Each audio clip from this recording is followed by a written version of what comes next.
guys, you've been on a lot of teams. I just wonder the chemistry with this group. Where did it start? How has it evolved? How much of it has to do with the winning? How much of it has to do with the vets and the bond? How would you describe that? Best chemistry I've had with a team. Obviously, I think the other team I had was the Suns. I think it was 2010 when we went to Western Conference Finals. Started with LeBron, summertime, going to Vegas, us hanging out, half play, half work, and it's for us to get to know each other. And then I think winning had a huge to do it. Credit Frank Vogel and their staff, of a staff all coming in different parts and defining roles, and AD and LeBron leading, and then we're having fun, man. I think we actually genuinely like each other. We've had no beefs or hiccups, and that's very unique even for good teams. And so it's still early in the year, and we went through our adversity with that 4-game losing streak. AD missed, Bron missed, and in the locker room, I can be a testament of telling you it didn't change. And that's when you lose 3 or 4, and people, might want to play more, might, hey, I don't know if coach is doing this right, and we all stood, even kill. No one got too high, no one got too low, and here we are. Can it also help the group to the way that you guys collectively played in OKC, to put a win on a team that was playing that well with guys that don't get those big minutes in part because of LeBron and AD being so good? And is that something that can help galvanize things moving forward more? For sure. I was telling them they need to rest Bron, AD more. Let's get no, for sure. I mean, it's good. It shows you the team. I told interview before Spectrum, we are 15 deep. When it's guys like Troy, Quinn Cook, myself, guys have been chomping at the bit to get in there. And sometimes you got to show what you can do. Sometimes when you get DMPs and you're not really playing, sometimes not they forget, but it's good just to show a coach, to show when guys maybe might be struggling, instead of a blowout, you throw them in there second quarter, fourth quarter, and I think that confidence not only helped us, but it helps the coaching staff, it helps the star players to know, hey, we're not here by myself. It don't have to be just LeBron, AD. It's LeBron, AD, and the Los Angeles Lakers. LeBron, listen, when Jared Dudley sat with us in media day, Brez, he stole the show. LeBron called him one of his favorite teammates, one of his best teammates. He's had a lot of teammates, Rob. He's had a lot of teammates from a lot of different teams, and Jared Doe's one of those guys that he's just so personal that you just have to love him. He talks to everybody, he gets everybody involved. Grabs the mic after the game. Exactly. He just gets everybody involved. That's what you want. He has no hidden agenda. He's going to put it all out there on the line and let you know who he is, what he's about, and all he wants to do is win. He just wants you to go out and play hard. If you don't play hard, he's going to tell you about it. Who was that guy for you guys that maybe didn't score a lot, but he always was not afraid to take the mic?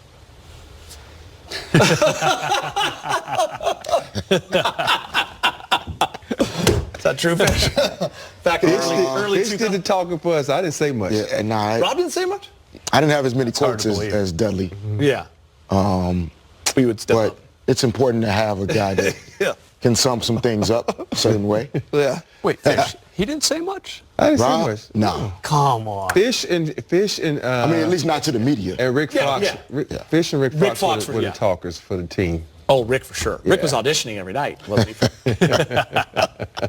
That's great. But Rob, when they came to you, were you honest? Oh, yeah. You don't know any other way, to right? a fault. That's my problem. I'm just telling like a TI is, you know what I'm saying? Because I don't care about anybody's feelings. Somebody had to do it. Somebody had to do it. There's always a guy. Not afraid. More to come on Access, but first a look at... Right where the high jumping Danny Green can catch it. Best passer you ever played with? Best passer ever played with? Yeah. Probably Brent Barry. Really? Yeah. That's a sneaky. Everybody else didn't want to pass. So it made the list easy. Refish? With some, yes. Yes. That's fun. Kyle Kuzma scored 11 points on 5 of 13 from the field in the win. He's speaking in the locker room with Mike. Tim Duncan, huh? All right, Kuz, there's that old NBA adage, right? You get a couple of good road wins, the energy's high, and you come back and relax a little bit. I'm not sure if that's what happened in the first half, but what did you see evolve as the game went on and you guys took control? I think we just came out a little sluggish. Long road trip, not long road trip, but a tough road trip coming back versus a lesser opponent with their record. And, we kind of just came out sluggish, but, good teams find a way to, figure out a win. And we started out the second half great, so. Hey, you saw a lot of guys get going that don't usually get the chance to play bigger minutes. Do you think some of that carry over from that trip now, not just tonight, but moving forward? For sure. I mean, Troy came in, scored a quick 8, and anytime you get opportunity to score and opportunity just to play a little bit, it gets your confidence back after not really playing too much. So, I think it can translate. Frank, before the game, said that if you want to take something out of that OKC game and really just the weekend, it could be your rhythm and just your chance to get some more shots, get a chance to keep getting into this flow. What can you personally think about that? What do you think you could take as you move forward into the rest of the season? Just trying to be consistent, with just, my attitude and effort. I think that's just the biggest thing because that's the only thing I can really control. Can't control shots going in, but you can control attitude and effort. And I think this past trip, both of those things were really high, and my game kind of reflected from the positive vibes. So, Kuz, you're a guy that misses aren't going to stop you from shooting, but how big was that shot at the end of the first quarter just for you to get one, and did you feel like that kind of propelled you a little bit in the second? Yeah, it propelled me a little bit, in that second quarter and, a little bit to the rest of the game and starting out the third, just seeing one goes in, especially as a scorer. Anytime you see one go in, it, just helps. In the second half, what allowed you guys to open things up there in the third? Defensively, we got stops, and we had great pace. Even when they score, we just got the ball out, continue to play with a lot of pace. Allows us to get into our offense and not go against the shot clock. So we're playing, with a lot of balance, and we was able to connect on some field goals. You know how much pride Tristan takes in being a versatile defender. How much do you relish those opportunities going up against him? We had a lot of battles in practice before too.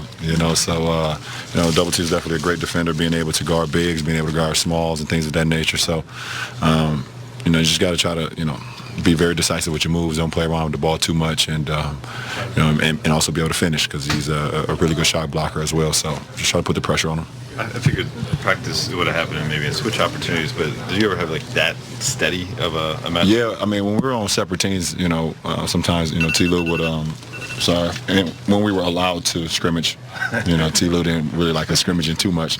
But when we did kind of play 5-on-5 and things of that nature, and we would split up the teams, Tristan would always guard me, and definitely, some good battles. There's speculation both about Tristan's future and Kevin's future in Cleveland. What type of skill set or package could they bring to a team? LeBron, your numbers are usually always pretty good, right? But with AD out, what has been your approach, and how similar, different is it compared to other games? Well, with AD out, we're missing 27 or 25, 27 points a game. So everyone has to chip in offensively.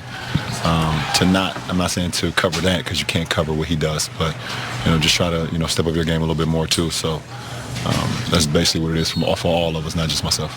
How does it help this team in April, May, June for guys like Troy and Jerry to be able to contribute in the way they have over the last few games in January? It's big time. It's big time for them to get reps, game reps, meaningful minute reps, and because you never know throughout the course of a playoff game where you just need someone to come off the bench and give a spark.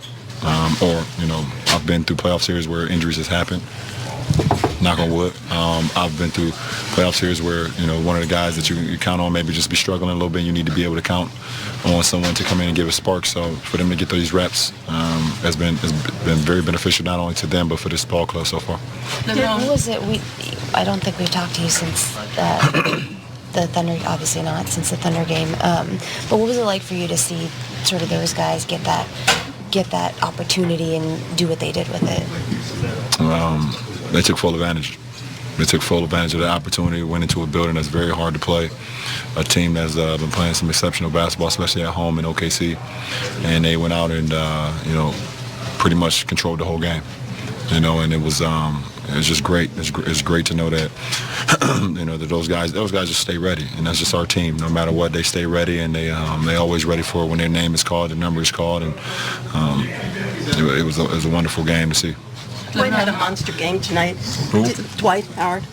Is there anything that has surprised you about him playing so far this season, halfway in? No, we've seen it. We know what he's capable of, and that's why he's here. He's accepted his role, and he's thrived in it, and he hasn't had any excuses of anything. And like I said, we're just happy to have him a part of this club. Alex Caruso has been moving the ball very well. How important he has become for this team? Well, AC is pretty much every time he's in the game, he's a plus guy. He just does so much. Sometimes it show up in the box score, sometimes it don't. But he's just always a plus guy. He's going to defend at a high level. He's going to get guys involved. He's very smart, very tough. So to have him on his ball club, it's a luxury. Do you enjoy the Dwight threes as much as everybody else does? I enjoy it when they take them throughout the course of the game. Yeah, I do.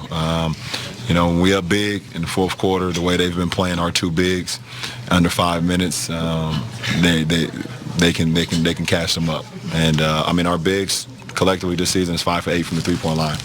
So they got a hell of a percentage, and that's their reward. That's their reward when they battling the way they do versus bigs every day. They setting screens, they rolling, they blocking shots, they changing shots. That's their reward to be able to get a nice trail three, corner three as well, and they've been knocking them down. Last two questions, please. They apparently practice this a lot during their individual times. Yeah, I see everything. Did you see the floater by Jared Dudley? I did. Yeah. What do you think of that? Well, he's not going to get all the way to the rim. He's not going to do that. He's not going to get all the way to the rim, and he won't. He knows his game. He's going to shoot threes, and he's going to shoot floaters. He got great touch, but it danced around